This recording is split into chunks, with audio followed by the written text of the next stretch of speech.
Hi guys, welcome back to the Revive Stronger podcast. I'm your host, as always, Steve Hall, and today I sit down with Dr. Joe. He's been on the podcast before, but it's been many years, so I think many of you may have listened if you are loyal listeners, or many of you are going to learn more about Dr. Joe and what a great person he is. Joe is a retired WNBF professional drug-free bodybuilder and has been a physique sport coach for a long time with more than 400 pro cards to his name, 150 pro titles, and 50 world championships won with clients. He was also a pioneer in macro tracking, and so we're going to discuss the evolution of this popular practice. Many of you no doubt track your macros and know exactly what I mean by that, and we're going to talk about how coaches can stand out in today's crowded field. Joe will share insights on different dieting approaches, including meal plans, flexible dieting, intuitive eating, and how he balances these methods with clients.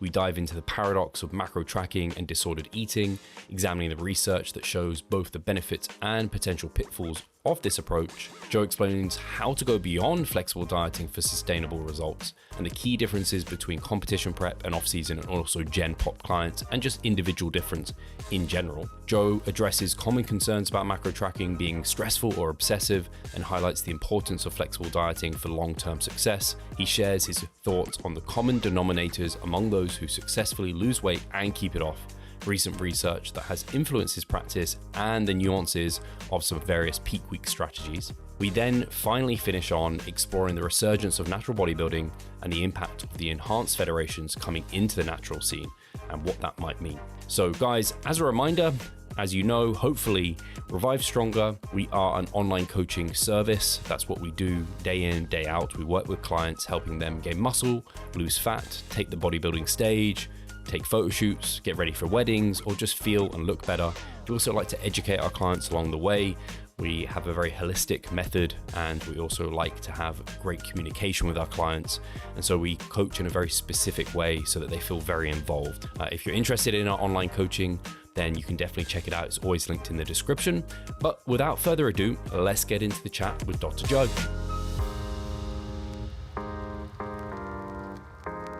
So Joe, you built your career essentially off the back of macro tracking, if people don't know, back in, I think you said, if I'm right, 1993, so quite a while ago now. And today, as I was just talking to you off air, it's very common practice. I think the majority of the listeners know exactly what macro tracking is, flexible dieting, if it fits your macros. These are all terms that people be very aware of. And now there's lots of books and calculators and apps based all around this kind of concept that you're very much one of the first people to kind of talk about it. Do you want to talk a bit about how you've seen the landscape change? And maybe then we can talk about some of the ways beyond macro tracking as well. Yeah, absolutely. And, you know, as the story goes, it was in the earliest part of my academic career, which also coincided with the earliest part of my bodybuilding career personally. And I was simply finding all of the same problems that everybody else was having in terms of how do you make this practical? How do you make it work with real life? I was a very busy and poor college student. So following the meal plans that were in all of the magazines at the time just wasn't feasible. So I met a guy who was a personal trainer, and he was just giving me the same stuff. You know, he had worked with some bodybuilders in his gym and was just giving them the same copies of articles from Flex magazine. And I just thought there had to be an easier way. And at the time, food fact panel labeling became a law. And so that was in the news. And it just kind of dawned on me, just clicked that, wait a second, you know, this is the language of nutrition. Why not just do that and then give yourself some flexibility? And I would ask people, well, if this meal plan from this Mr. Olympia is this, why can't you just eat other food sources but get that same quantity? So I did that for myself. And then a few years later, I was writing for a lot of the top fitness magazines, and I'm writing about it then. I'm coaching in my own local facility, and I'm teaching this to clients as a method. And it was very systematically evolutionary to me. Every time I was working with a client who was getting success and we were trying certain things, it just grew into an actual practice, a methodology. So along that time, I started coaching people who would become that next generation of coaches, you know, people like, Lane Norton, who was one of my first clients. And I never would have thought it was going to be a thing Like back then, there were just named diets. You did the Atkins diet, the Zone diet, this diet, the Pritikin diet, the DASH diet. And it just seems so logical that I didn't see it as a methodology to really try to develop in a professional sense. But, here we are. I was just watching a sport documentary, and Olympic athletes, actors, they all say, well, to get ready for this film, to get ready for this race, I was tracking my macros doing this, tracking my macros. That has just become the norm now for dieting. And I think that's appropriate. I really love the way you put that, the language of nutrition. I think that's such an eloquent way of putting out what the macros are, because, yeah, before that, I mean, what I remember doing was similar to what you were kind of figuring out wasn't the way to do it, was following meal plans. And you're kind of like, hey, why do I have to eat those foods? But I was just like, yeah, clearly there's like good and bad foods, was I think where a lot of the kind of the old school kind of bro clean eating mentality came from. So when people, it's almost seeing through the matrix with this language. Now I can see the language of nutrition. I can talk that language, and now I can actually make changes more appropriate and suit preferences and that sort of thing. So I think it was such an amazing development. And yeah, people will be very aware of Lane Norton, and he's obviously a huge proponent and still is of flexible dieting. And yeah, with the success of many of those diets, they come back to a lot of these numbers, whether or not it's just calories for weight loss and that sort of thing. So it's been amazing to see that. And I'd love to hear a little bit about your thoughts of, some people might get a bit stuck with macros. Like, what are some of the things that you teach at the Diet Doc, and maybe coach with your clients in terms of going beyond just the numbers themselves? Yeah, well, as you said, the language of nutrition in any scientific discipline, there is a language. There are a set of definitions. There is a pedagogical library of information that people follow from the founders of that discipline on forward. Everybody's building on top of each other's work. And so that just became the most objective sense. Instead of stumbling around abstractly looking, as you said, from meal plan to meal plan without really knowing what you're doing, this gave everybody a concrete home base to quantify. And that's a very important word as well. It is a quantity. We haven't even talked about the quality yet, which is up to how you apply flexible dieting or macronutrient distribution. So now, rightly so, another step in that evolution was people thought, well, this is great. Flexible dieting, tracking my macros as a dietary budget, gives me immense freedom. I can now eat different foods. I can change it day to day. There are all kinds of things I can do that give me freedom. But in one sense, we simply moved the goalposts to where now any rigidity people felt with meal planning can be felt with the numerical data. If you get extremely tense and worried about hitting your macros perfectly, and you got to be down to the gram or within a couple percent, that's just another form of rigidity, and you escape that from meal plans, and now you've applied the same prison to yourself with macros. Yeah, I totally relate to that. And it's something I've seen with, I don't know, even some coaches, but also had it with clients where they think there's something really good about hitting a macro to the gram. And I'm like, even if you hit that macro to the gram, you couldn't possibly know if you actually did. And then on the other side, energy expenditure isn't something you can track to the calorie of energy expenditure. So there's no point being kind of perfect to those numbers. And yeah, it's exactly as you said. Now you've got kind of some sense of food freedom because you can swap chicken with like a cod or something like this. But now you're kind of restrained to these specific numbers. With your clients yourself, how do you kind of go about setting these macros? Do you use ranges? Do you sometimes just have like a protein and calorie only track? What are some of the ways you make these less restrictive for people, but still productive for their goals? Yes, that's a great question, because some of my earliest work did allow for that. It just got lost as people pulled flexible dieting in different directions. So even in my first book that I wrote in the early 2000s, I would describe giving clients ranges for all the reasons you said, especially calorie expenditure, and even just needing some freedom today. For example, a question you might often get from clients is, well, how far off can I be? Or if I'm 20 grams low today or high, should I make up for it the next day or the rest of the week? Like, how do I do that? And to your point, I think a lot of it is monitoring and progressing how you're doing, what you're seeing in other metrics you track. And maybe you're not. I mean, if you went a couple hundred calories over that day, maybe you burned an extra couple hundred calories because of a harder workout or more non-exercise activity. So to the exact reason you stated, it's just not imperative that you're perfect. I think it's more important that you're accurate so you can take all of that data and the outcomes and learn from it. And then you're moving through the week and the month looking not so much at was every day perfect, but what was my net average calorie or carbohydrate intake for that week or that month? And can I overlay that on the outcome and see maybe I do need to move or adjust my targets for the next month? So that's just another binary I think we need to get rid of, which is looking at every single day as a unit of a win or a loss. Yeah, I think it's a really nice way of going about it. I know that was a key, I think of Lyle McDonald wrote the book Flexible Dieting, and a key tenet of that was like, if you're slightly off track today, it's not like you have to throw the towel in. It's a case of you can come back to it the next day and kind of succeed. Don't kind of view, like you said, kind of wins and losses. It's long-term trends, how we going. On that note, with myself, for example, with a lot of my clients, depending on where they are in terms of if they're in comp prep, maybe not this, but if they're in like off season, then I'll allow them, if they have a kind of calorie range I want them to land within, I'll allow them to have some higher days or some lower days to suit their kind of preferences, needs, and kind of lifestyle. But I don't like them to go too extreme. So like, I wouldn't want someone to go 1,000 calories over one day, 1,000 calories under the next day to try and meet this average. Do you have any kind of rules in place, or do you have any similar feelings around avoiding those extremes? Because I tend to not like it.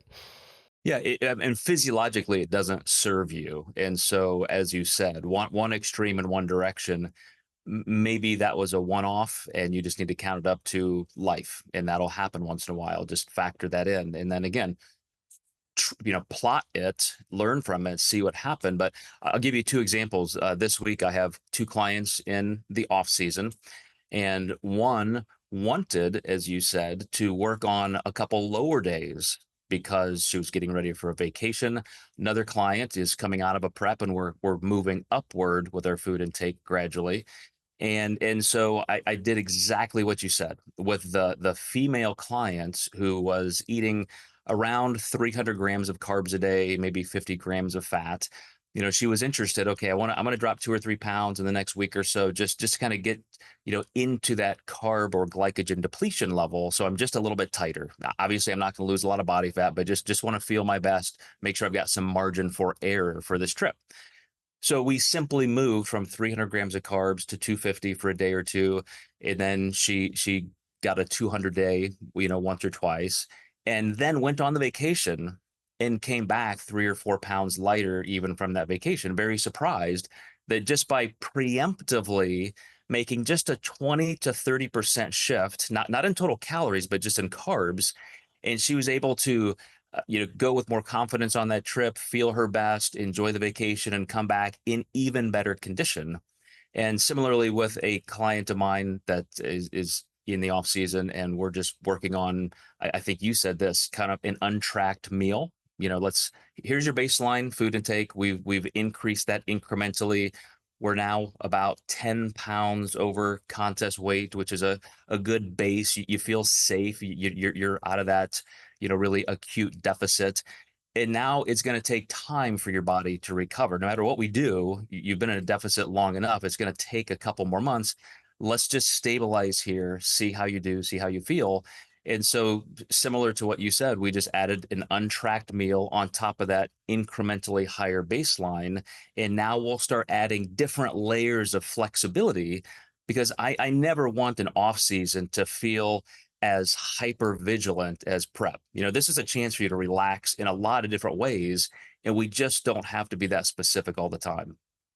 Yeah, I think that's so well said. I think there's one, you can take it too far where you lose all focus during an off season. You have no sense of macros, and you just gaining weight way too fast. But the other extreme is not productive either. Just like you said, you don't have to be as hyper vigilant. You can enjoy meals out. They can be productive and move you further towards your goal, and actually like reduce stress, increase like happiness through being social, and all important things to making you a better trainer as well, and a better competitor, and especially for longevity and sustainability. With the untracked meals, do you ever set parameters for those, or is it a case by case where I know I have some clients where if I'm like, hey, budget yourself 1,000 calories for a meal out, they're gold, they're fine. Whereas others, they might need more kind of hand holding and more kind of boundaries in place. Do you kind of have the same approach, like it's a case by case thing with your clients? I do, just because I think most clients actually want some of those boundaries. They want to feel like there are parameters that are safe. And so even as a client is in the first stages of prep, I will still often have an untracked meal, but I will have pretty specific parameters for that person. For example, one of my world champions getting ready, just entering prep, again for a good solid pro season. We said, okay, for your higher carb day, higher calorie day, let's make that about 600 calories of an increase. And so, we're already in prep, so it's not going to be super sloppy food. It's going to be, maybe somewhat indulgent or just gray area where it's not easily tracked. Could be out in a restaurant, but you're going to get some extra fat, some extra carbs. I don't really care what that distribution is. We just want that higher calorie break for the day. Now, as we get closer to a contest, then it would be very specific. Now it's not gray area foods, and it's an exact 50 grams of carbs or 100 grams of carbs or something like that. But again, even for off season, it's just, maybe I'll say let's shoot for an extra 150 grams of carbs or a certain calorie range. But in the off season, especially, that's where you just want to ease up the reins a little bit and let somebody have some freedom.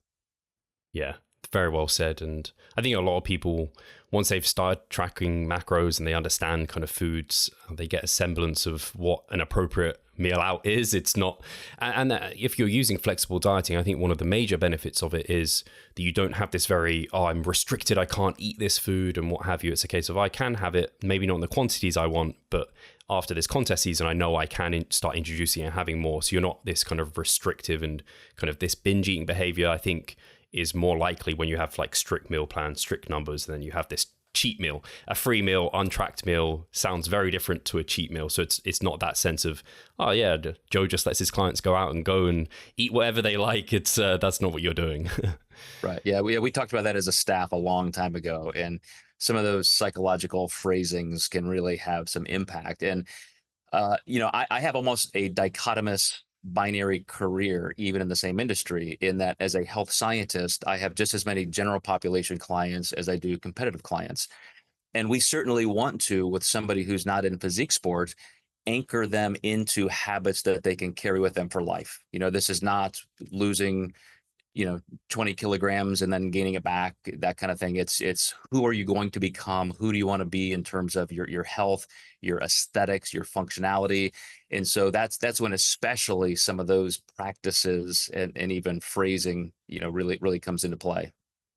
Yeah, and the thing that makes me think of this discussion is, and I don't know who first termed it like this, but like a dimmer switch, where you're never off your diet, you're never really fully on. It's just a case of being more or less depending on the goal, such as like number of weeks out from show. You're very much on, you're not really very flexible per se, but when you're off season, years away from contest, now that's when you're kind of more so off, especially if, I don't know, you're on vacation. That's maybe as off as you're ever going to get, but you're still mindful in that sense, because I think once you have tracked, it's hard just to fully switch off and go crazy. You also don't want to. Yeah, I mean, yeah, even as a competitor, I mean, I think a lot of people do at some point want some stability. We see the light at the end of the tunnel in terms of our competitive career. Maybe we're just getting to an age where functionality and aesthetics year round are a little bit more important than how much can I gain in an off season, et cetera. So yeah, for all those reasons, I think we need to be a little bit subtle in our practices. Yeah, that makes a lot of sense. And actually something you alluded to before was the fact that macros and flexible dieting for some individuals can feel quite restrictive. And this is actually just quoting you, I think, where you talked about some research showing 75% of new cases of disordered eating can stem from tracking macros. Yet people obviously we enjoy the data and the control. So how do you kind of think about this paradox of like the disordered eating element, but also people like this control, or what are your thoughts behind it? Yeah, I'm really glad you asked this question. There's a lot of new research coming out in just the last 7 or 8 years on this topic because of some of these conversations, and because a lot of people have switched over to something that they thought would give them freedom. And now, for some people, it does not. But for some people, it does.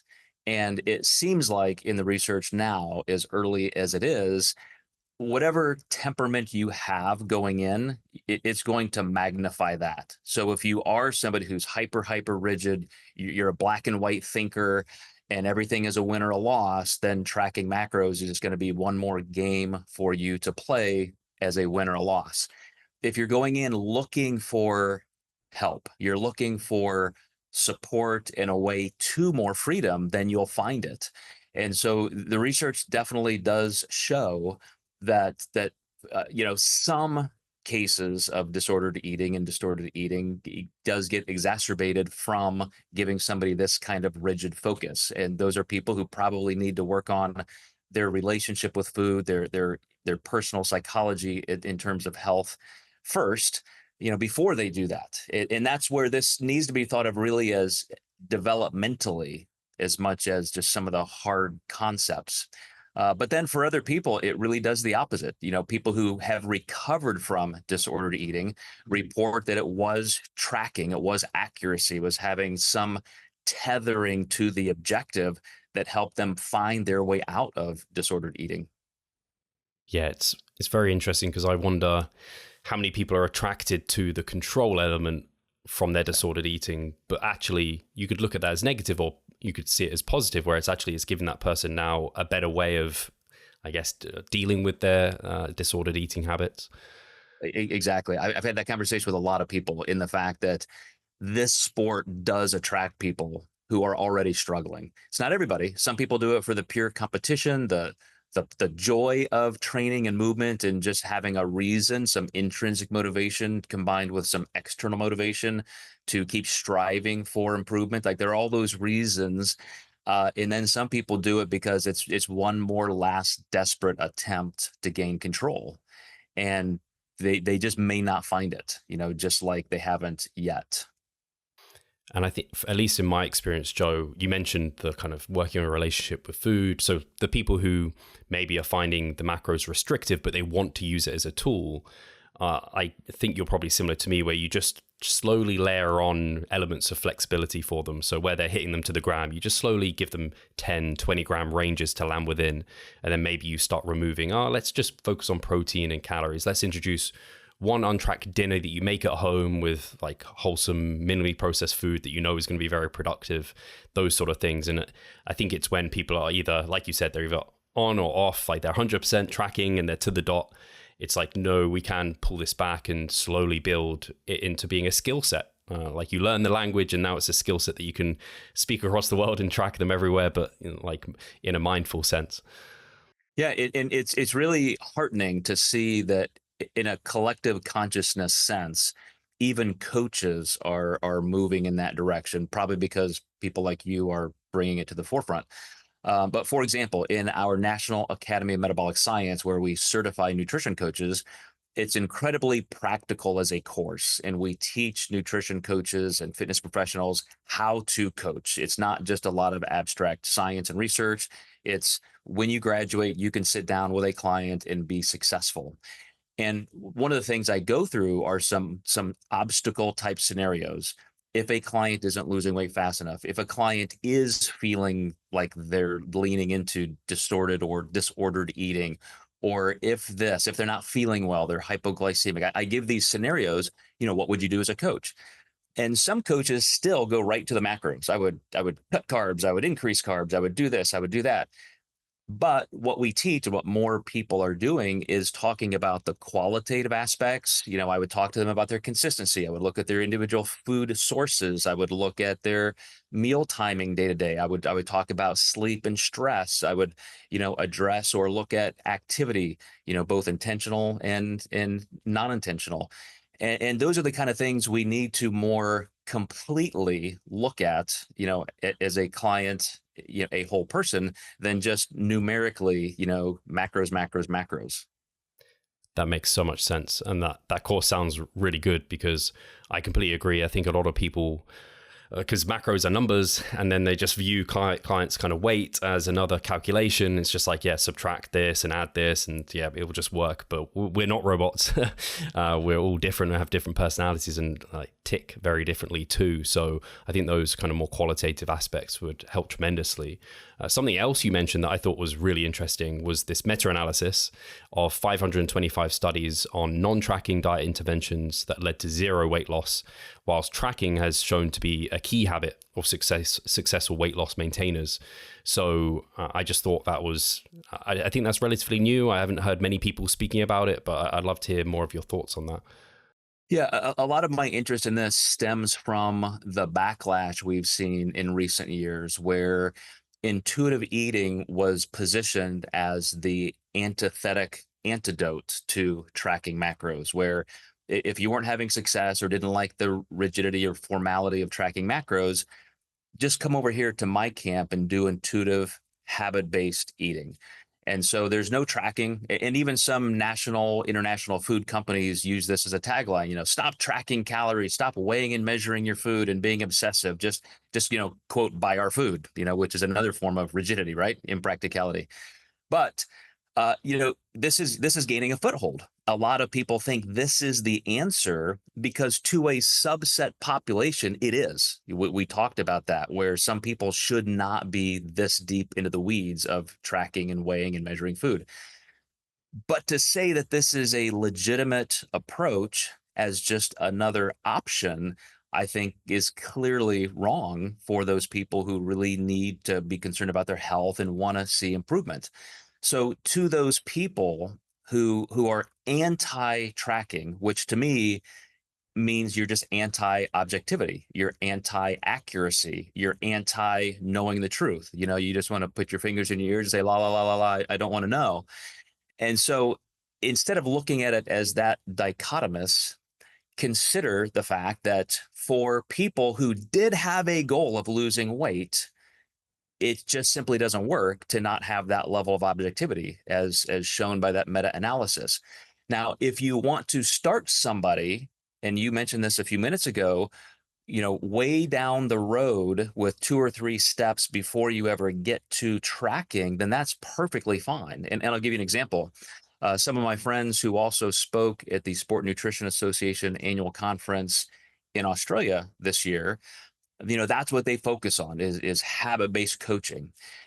And so we had this roundtable discussion, and some of the coaches in attendance asked, so since you don't give out macronutrient distributions or you don't suggest anything objective, how do you coach a client? What are you delivering for what they pay you? And one of the coaches said, well, for example, client comes in and I look at their food journal, and I notice, oh, you're not really eating any vegetables. Let's start with a serving of vegetables a day. Let's see how you do with that. And then, a week later, great, you're really doing well at that serving of vegetables. Let's go to 2. And then if they get that kind of integrated as a habit, then maybe we'll add a serving of fruit. So I said, okay, well, time out, guys. Like, let's revisit what you just said. First of all, they are journaling their food. May not be numerical, but they're journaling their food. That's tracking. Then you are numerically asking them for 1 serving, 2 servings, now another food group. That's tracking. You are tracking food. You're just not doing it with the numbers. So you're missing the potential opportunity for accuracy and objectivity. And maybe that's great. I'm not saying don't do that, but don't position that as anti-tracking or anti-math, because bioenergetics, whether you track it or not, is still happening. You're still intaking and expending a certain amount of energy. Yeah, that makes, I've seen kind of habit coaches and using habits as in a way like that. And I think a lot of it makes a lot of sense, even when you're doing macros, like make a habit of having vegetables with meals and like building meals around a lean protein source, for example, those sort of things. And even quite a step back from tracking has been people using like fist full sizes of protein, of carbs, and then like thumbs of fat. But it's all some sense of like objective tracking. It's just finding the layer that kind of suits that individual's psychology and the goals they have. Obviously, I'm a little bit biased, and because I work with a lot of bodybuilders and people that want almost the kind of quote unquote optimal, quickest result possible. And it's kind of like, well, we can either follow a map and have a sat nav that's kind of directing us to the most efficient route, which is maybe macro tracking, or we can kind of pull back layers and just kind of like, I don't know, have visual cues and have some sense of direction in that way. But that might be less stressful for you, and it might allow you to get to the goal where having the sat nav would just is too much for you. So I think it's kind of moving between these versus them being opposites. Like you said, intuitive eating and this kind of habit-based coaching is like a response to this restrictiveness, but they don't have to become separate I guess, tools. Yeah. And I see that those kind of heuristics, like a fist size of protein or a palm size of carbs, etc., great tools, and I find them most useful at the front end and the back end of a client's experience. So, for example, if somebody's just not ready, it doesn't have the time, maybe just doesn't have the will, doesn't want to do it, doesn't want to weigh their food and track food. A lot of clients will just say, I don't have time. And instead of me casting them aside and saying, well, you're not going to succeed, so just go find another coach, I don't want to deal with you, I'll say, of course, I'll still help you. Let's start a couple steps back. And we'll do those things, Steve. We'll be habit-based and we'll be intuitive and we'll give some boundaries that are not numerical. And guess what happens? They don't make any progress. But they're improving their habits. I should say they're not making progress in their weight loss goal, but they're making great habits qualitatively. And at some point, usually very, very soon, they say, okay, I want to start making progress on the fat loss side. How do we do that? And then I can bring them right back to the place that they wanted to avoid initially, but now they know they need it. And then here's the magic that happens. Once they learn that language of nutrition, they can now come back to those heuristics with some objectivity. I'll give you an example. My wife last night, made salad and chicken breast and so forth. And she said, well, I had chicken last night, so I just want half of one, and here's a whole chicken breast for you. And I looked at that thing and I thought, geez, like this thing is 8 ounces. Like I don't even want that much. How would I know that unless I've weighed 1,000 chicken breasts, 1,000,000 chicken breasts? And so I can just say, well, I just don't need this much, so I'm going to cut some off as well. I mean, if you have that language down, like learning a foreign language, like a musical instrument, you just never forget it. It's that valuable, and it's just not that difficult. Yeah, I think that's really well said. And that actually relates to the analogy that I was trying to build with the sat nav and kind of following the directions. Once you've traveled that journey enough times with that, you know the way to go. So similar with tracking, like you can then pull back and be way less kind of restricted or rigid in that sense and have much more freedom because, like you said, you can eyeball things. You can maybe only track bits and pieces of your day, but you are mindful and aware of what the other elements and how that's building too. Because I know for yourself, Joe, I don't think you strictly like plug your numbers into like a MyFitnessPal or something at the moment, right? You still track, but it's up in your head. You know the numbers you need to kind of reach for the goals that you have. Yeah, it's been almost 20 years, say 18, 17 years since I retired as a pro bodybuilder. And initially at that point, my goal was, and it was an interesting transition because since I was 11 or 12 years old and lifting weights, improving my athletic performance as a baseball player, I always had a goal. And as soon as I was 20 and competing in bodybuilding for the next almost 20 years, I was either in prep or in off season. I always had an objective goal. All of a sudden you wake up at 40 years old and say, wow, who am I now? Like, who do I want to be? How am I going to train? How am I going to eat? What are my intrinsic values I want to stick to? And so for 10 years, I stayed within a couple pounds of contest weight. and I was exploring different athletics. I got into running. I was still training very hard. I was doing a lot of functional work, and I was just really, really athletic and just really enjoying that. Didn't really track my macros, but like you said, you always know, like at the end of a day or at a single meal, you know what you're eating once you've learned that language. So then I got to a point where I had even experimented. I did another long-term self case study with vegetarianism and so forth. And I just felt like, I've been pretty lean for a long time, 10 years now. And I just feel that urge to get a little stronger, get my strength back up. Now, all of a sudden, I'm leaning in toward, being older, and I want to carry enough strength and muscle mass into my older years. So I very specifically gained 5 pounds a year for 6 years. And again, I mean, that I did not track macros to do that. I just monitored my food, increased a little bit, and that's where I am today. And so now I'm kind of where I used to be as an off-season competitor, and I'm maintaining this because that's where I want to be. And now that I'm turning 55, now I'm thinking, okay, now maybe for longevity and functionality and mobility, now I actually want to kind of get back to where I was for that other decade. And so I have a plan of losing 10 pounds a year for the next 3 years. And I'm not doing it by tracking macros. As the guy who created that as an objective method, I don't need to anymore because it's just so intuitive. I mean, to me, that is the essence of the best kind of intuitive eating. It's intuitive eating based on all that objective information you already have in your brain.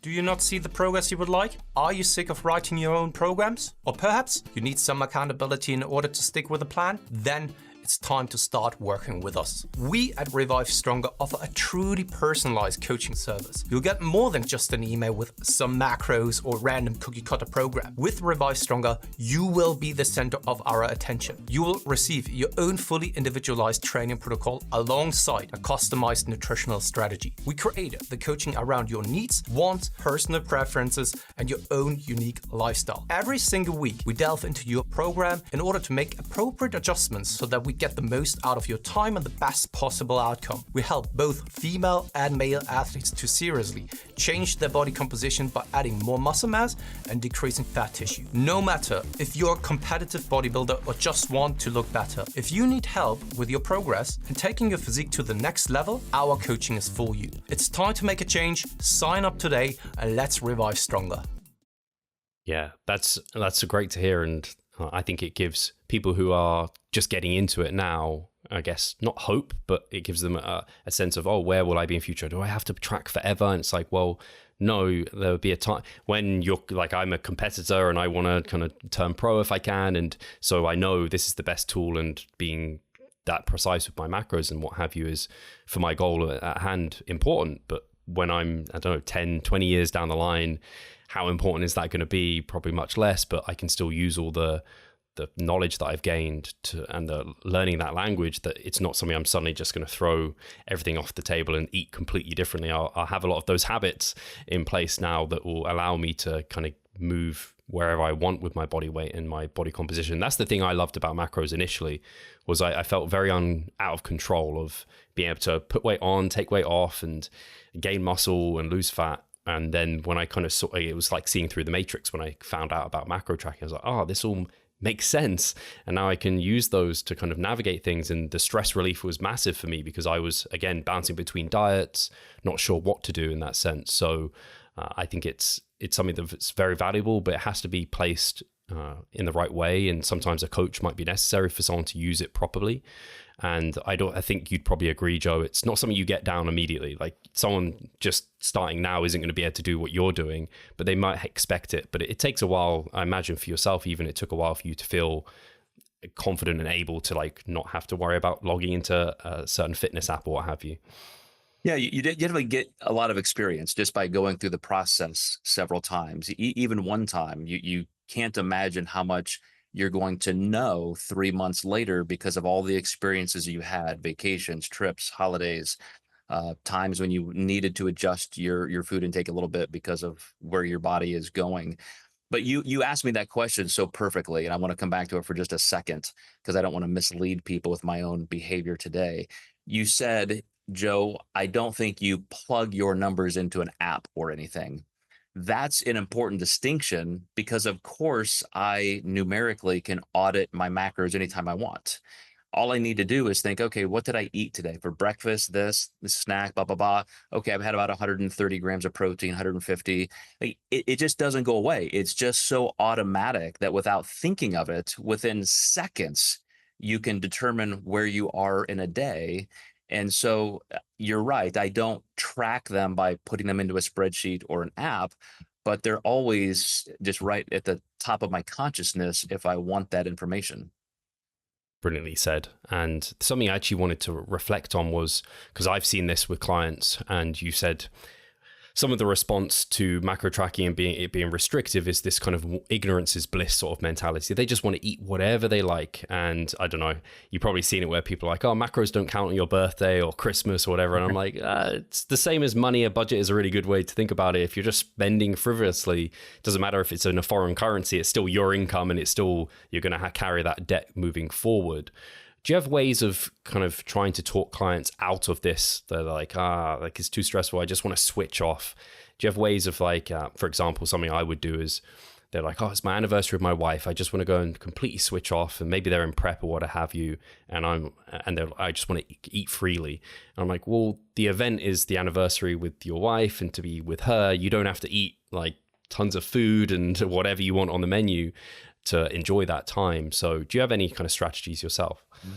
Yeah, different personality types. So if I just cut that into a binary, it would be, for the person who is very objective and it doesn't stress them out. They love the data. People who are accountants and engineers and data analysts, this is just second nature to them. It gives them pleasure to track things. And so I'll say, well, I don't want you to make the event, the holiday, just tedious, especially to your partner. So at the meal, don't start weighing your sirloin, or ask to see the label on the champagne and ruin it for your partner. But you can estimate those things. You can come back later if you really want an estimate. Who cares if you're 10 or 20% off? At least you're going to know that you were 500 calories high that day or 1,000 calories high.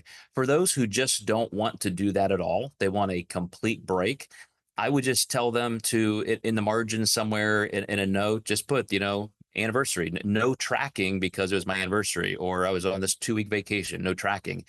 And so when you come back and you see, why did my weight change? If that's important to you, maybe you'll never even come back and care about that data. But if you do, at least oh, that's why I gained 2 pounds. Yeah, I think that's well said. I work with quite a few people who love the data side of it, and so they almost might even at times avoid eating out. And so I almost have to encourage them to, because I'm like again, like your kind of partner's going to split up with you if you just never take them out for dinner. And so I will say, even for me, it was something I found uncomfortable initially. And I can remember I only did it twice. I took a scale to a restaurant and I weighed out like my potato, my chicken. This was in my first contest prep. And I never have done that since. And every time you go do that, the more you stress less about it. Like initially I was picking very simple foods that I felt comfortable and confident estimating, but now it's like my girlfriend, for example, is vegan. So that's some of the meals that we go out for are just completely, I have no idea, but I can eyeball and I can get a gauge that still allows me to have a rough idea of it could be 800 to 1,000 calories. I'm pretty certain it's within there. And then the next day, hey, life didn't change that much. And sometimes, like you said, it's worth the trade-off. You might have, similar to spending over your budget, maybe sometimes it's just worth the blowout and you can deal with the consequences later down the line. So I think you did a great job of saying, kind of giving the two extremes, and people can land within there and experiment and see where it takes them and what suits them best. For sure.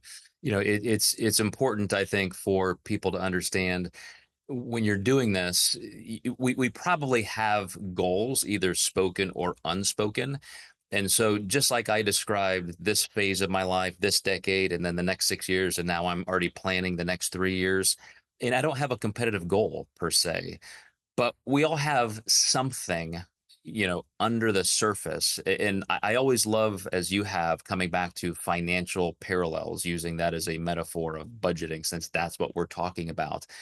The people who are pretty diligent and pretty open to say, well, I'm saving for a down payment on a house. I need this amount of money. Here's what my discretionary budget allows. So I'm going to save this amount. So by this time I have that, or I'm saving for retirement, or this or that. If you're just not doing that with any level of intent, how many people ever get there? I mean, you just don't, because again, you're completely missing the freedom that the objectivity gives you. So even if you're not tracking macros to the gram and you don't have a goal that's completely that time sensitive, I think we all feel better knowing that we're at least heading towards something that we're planning. I have agency over how my life is going to look in the future because of the work I'm doing right now. This actually brings me to your definition of flexible dieting, which I loved, which was choosing foods you want in the amounts you need to stay aligned with your health values. And I think you initially had it just that first line. So choosing foods you want in the amounts you need, and then you added the health values, which I thought was just, it kind of encompasses a lot of the things we've been speaking about that are not quantitative in nature, but more qualitative.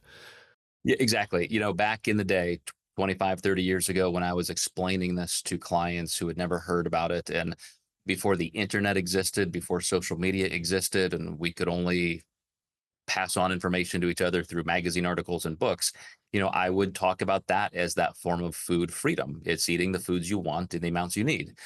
But now, obviously, the next half of my career spent more on not only the qualitative side, but some of the behavioral aspects. I went on to get a master's degree in social psychology, and another one in social science, and another one in social science writing. And obviously, it interests me very much how we interact with the world and each other.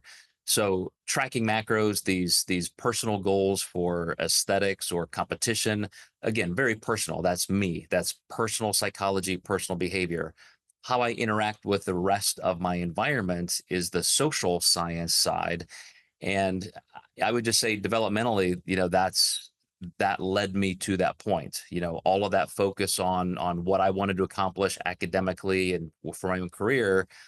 But now you get to another stage of life, a phase of life where you care more about the world, you care more about society, you want to give back to your own industry. And so that it really has led me to consider more of the qualitative and behavioral and freeing sides away from just those mechanics of what flexible dieting did in the first place. Yeah. I think it's really nice to see. And I guess, like you said, 1993, it hasn't been around that long that people have been using it. So the kind of consequences of that and how people are interacting with that tool in a way, we haven't had that much data. Like you said, research is just coming out about it. So it's really interesting to see. And so now you can kind of respond to that and make it even better and allow it to help even more people, which has been beautiful to see.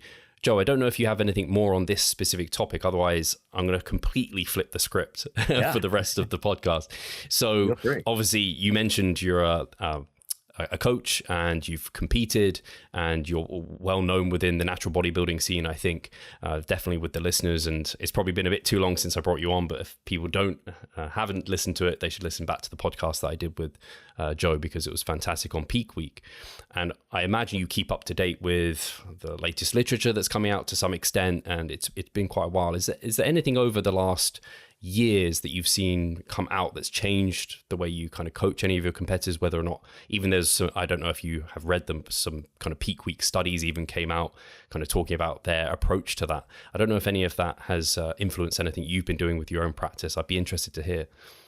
Well, it's very affirming, because I know that when you've done something for 25 or 30 years with thousands, maybe tens of thousands of clients, you learn a lot, and you don't necessarily need to know all the mechanistic research to know that what you're doing works.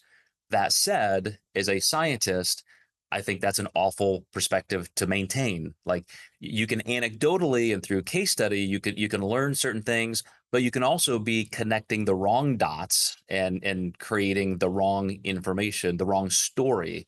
So seeing a lot of the research now on actual bodybuilding, on physique sport, first of all, it blows my mind that people are actually doing it. It's so niche and so unique that there's a body of people interested in doing it. But people like Bill Campbell, Chris Barakat, people who are doing that, it's like, okay, wow, I'm seeing them ask the questions and trying to prove or disprove or just inquire things that we were transitioning out of through my early career. Things like, should you dehydrate? Should you do this, ridiculous carb depletion and then super compensation attempt and things like that?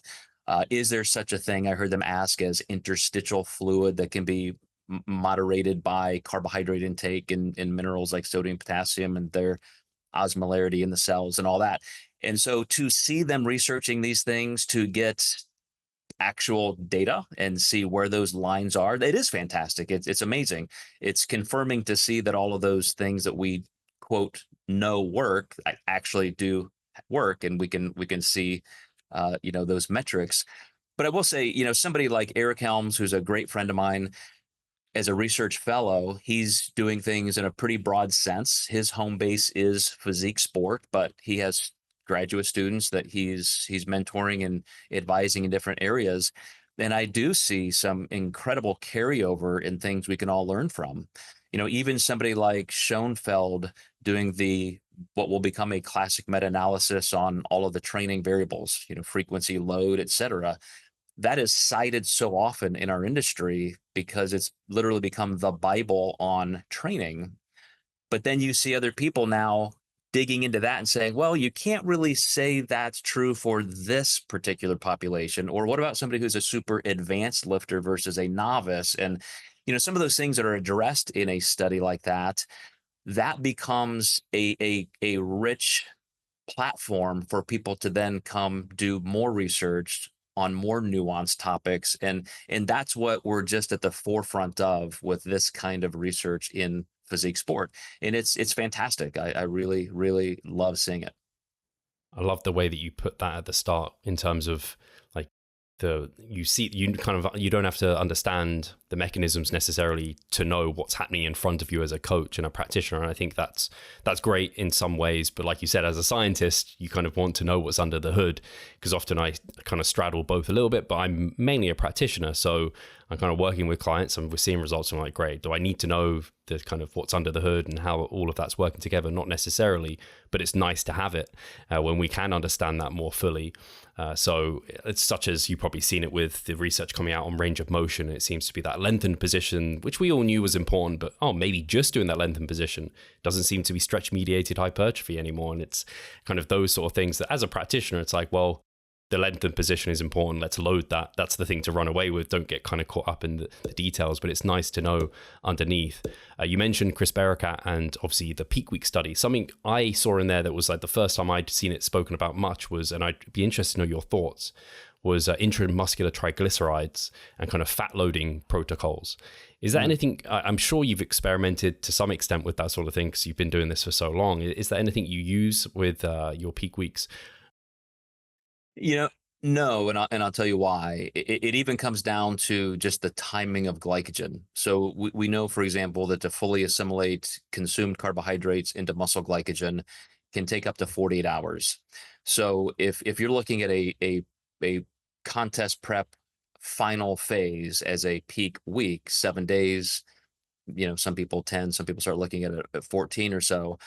But that's just a moving target. What I'm consuming on Monday and Tuesday, by Wednesday and Thursday, there's going to be impact because I'm still moving and breathing and working out. And so there's a turnover of glycogen. And so if I'm trying to increase glycogen or decrease, I have to factor in what I'm consuming and so forth. And I'm moving that up. So knowing that, for example, on contest day, if I feel like I'm flat, I just have not consumed enough food, shoving in more carbohydrates the morning of the contest is probably not going to do much because you cannot assimilate that into glycogen. Little transitional glucose uptake, which then will pull in, extra fluid, from the water following solutes. But similarly, and maybe more so with triglycerides, yes, we have intramuscular fat, in the muscle tissue, but does that make a visual difference? And how fast is that going to get there? If I eat an entire jar of peanut butter the day before a contest, am I going to look better? If you do, it's probably because you just had 10,000 milligrams of sodium, and that may be what you needed. That's a very acute substrate. But did the fat really do anything? I mean, are we ever going to take a biopsy of you the day before you ate that jar of peanut butter and the day after? I don't think we're going to get to that level of need for research. So sometimes just knowing the physiology is enough to answer some of those questions. But I certainly would only use increasing fat during a peak week if I want to be more carb sparing. If I don't want to keep loading in more and more and more carbs to a point where I think we could risk spilling over, or you just can't attenuate that much glycogen, and that's going to be converted possibly into fat anyway. So why not increase fat a little bit so that you take the pressure off of the carb intake need? That's the only reason I personally, at this point, would use any kind of increasing fat.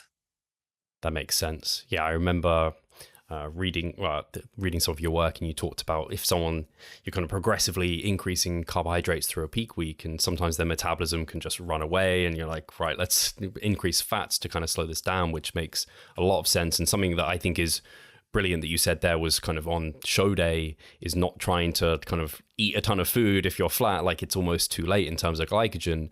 And those key variables that are going to impact your physique short term are electrolytes, sodium, and also fluids. Because I see it still all the time, and I'm sure you do at show days, where people are like packing in food, and I guess with hope of the rice cakes, peanut butter, the honey, the bananas they're eating, that it's going to impact their look on the day. Whereas, I mean, it's the main place that's going to end up is in your stomach, and that might not be a good thing. And a little spillover. I mean, as I'm always trying to get to 100%, starting from that progressive linear load mentality, and you're trying to get fuller without crossing that spillover threshold. If you do get a little too greedy on contest day, that's when you can start seeing from meal to meal that little bit of spillover. And if you have time to rectify it in the metabolic capacity, then great.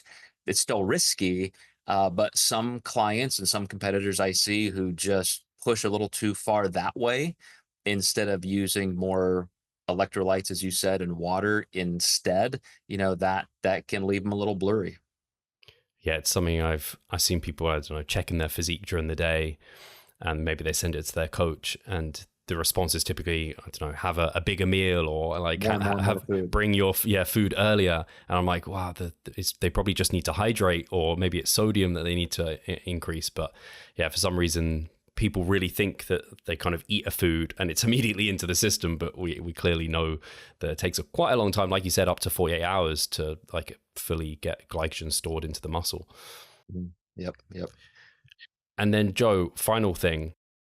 Obviously, you've probably seen it where natural bodybuilding, I think natural bodybuilding as a whole is growing and it's getting more popular. And some of the like non-tested side have decided they're going to kind of breach into and bring natural bodybuilding to the forefront. I'd love to hear your thoughts about that. And I think the biggest contention, at least in natural bodybuilders, is the rule of what makes you natural. And I think some of them, or the main guys, are having like a 3-year rule of like, hey, after 3 years, hey, we consider you now natural. I'd love to hear your thoughts on that as a whole. Yeah, quite a big topic. And Adam Atkinson and I just did a little feature on this in our Contest Prep University podcast. And primarily it was driven by the fact that, yes, the NPC is now trying to capitalize on the fact that natural bodybuilding is an industry that's been here separate yet together forever, at least from the 1970s. And I have to say, Steve, I've really been surprised. There was a period of time where I stepped away from coaching bodybuilding as an intentional part of my career, because I really thought it was dying. I thought it was already just such a weird cultural sub niche, even though I loved it. I know it was looked at that way from the rest of the world. And then all of a sudden they came out with men's physique and women's figure and then women's bikini. And somebody made the brilliant decision to just try to be more inclusive instead of getting crazier and more extreme with these bodybuilding looks and PEDs. Let's try and get soccer moms and dad bod transformation clients, onto a stage, probably for the monetary reason of show promoters and organization owners and all that. But my goodness, what a great thing. And it has brought all kinds of life and energy back into the sport. And so, yes, to see organizations who have typically not tested decide that, well, this is an entire population we're missing. They're competing in these natural organizations for a reason and avoiding ours. We have the infrastructure. Why not serve them as well? So again, smart business move. And now the question is, how do we test? Do we stick to WADA testing? Are we going to do urinalysis? Are we going to have certain parameters through polygraph for a certain number of years, as has been historically done? And I just feel like you can't be too penalizing. If you're at 7 or 10 years, and who's ever going to compete? Who's going to say, well, I'm going to stop using PEDs now so I can compete natural in 10 years? I mean, your life is totally different. And I think clearly the vast majority of any gain you've had is mitigated in a year. So within 2 or 3 years, sure. I mean, you have atrophied back to a point that's normal. Maybe there is some leftover, positive impact from the PEDs, but I think to a large degree, there are just as many negatives. So whatever organizations decide, that's just going to be their decision, and those are their rules. It's almost like this is a little bit of a jump, but the whole trans athlete issue that affects a very, very small amount of people. Neil deGrasse Tyson came out and said, well, I have an easy solution. We just have hormone ranges. Instead of this is male or this is female as a biological or sex assigned at birth category, then, let's just say if you were born a sex assigned female and now you're taking testosterone, well, if we deem a normal female at no higher than 40 nanograms per deciliter, you can't be at 800 and then compete. I don't care what kind of genitalia you have or you have modified. So similarly, again, I know that's a big jump, but similarly to now natural organizations, drug-free organizations trying to say, here are our parameters. I think, of course, there has to be a time limit, but 3 years is plenty. But then you have to decide what you're really going to test for. Is it going to be just, free testosterone levels, or testing for these, chemicals like an Olympic athlete, would be tested for? But interesting topic, very broad. And I'm kind of on the outside just seeing what everybody's going to decide. Yeah, it's definitely interesting. And I think overall, it should be a good thing for natural bodybuilding, because it's going to definitely grow it, because they've got much more awareness over in the NPC versus kind of the WNBF, for example. But at the same time, I do worry that like some of the people who have been promoting natural bodybuilding for the longest time are now going to kind of, I guess it's like small business owners getting getting out of business because of the larger corporate businesses coming in and taking the wealth. Yeah. And that would be terrible to see. So hopefully that doesn't happen. And I hope a lot of people continue to support some of those smaller federations and allow those to grow. But in some ways it could help them at the same time. It could encourage people to also compete in these other federations too, because you've probably seen it with a number of people. I meet someone in a gym and they aren't even aware that natural bodybuilding is a thing. They don't know of any of the natural organizations. They're like, I'm going to compete in the NPC, my coach, blah, blah, blah. And then inevitably, if they don't do very well, the coach is like, oh, well, you probably need to have some of this and this, and that's not great. So yeah, it's an interesting time for sure. It's a risk, what you said, to the traditional drug-free organizations, but competition only forces us to improve if we want to survive. And then it also changes the messaging. So for example, if the NPC says, well, we're going to come out with a 3-year ban and this, and this, well, then the drug-free organizations historically that have been there can come back and say, well, hey, if you're a lifelong drug-free athlete and you just feel like that's still an unfair advantage, come compete with us. So now you have 2 different types of organizations where you can feel catered to. And so, again, I don't think it's necessarily a bad thing. I think a rising tide can lift all ships. And if you're paying attention to what the people want, you can just move in that direction. Yeah, Very well said. Joe, this has been a fantastic discussion. I've really enjoyed it. I have to bring you back on sooner than, I don't know how long it's been, but probably way too many years. Thank you for everything you do in the industry and in this space. And if people want to keep up to date with yourself, you're posting regularly over on social media and various platforms. Where should they head? Joe Klemczewski is where I'm at, and just my social media handles on YouTube. Our company name, The Diet Doc. That's where we put a lot of our research reviews and Contest Prep University stuff. But I want to reciprocate that acknowledgement back to you, Steve, because you are one of the good guys doing everything to move our industry in the right direction. You filled a gap right away with your proficiency in social media and doing things like this. So kudos to you for just taking the baton and keep running down the track with it. I appreciate that a lot. And I have to say, if you're a competitor, definitely check out the Contest Prep University playlist, because that has just so much gold in there. If they enjoyed some of the Peak Week chat, I know you have like hours of conversation with Adam over on there. So I highly recommend that, but obviously Joe as a whole. So thank you guys again. Thank you, Joe. I'll make sure that's all linked in the description, and we'll talk to you soon. Take care. Thank you.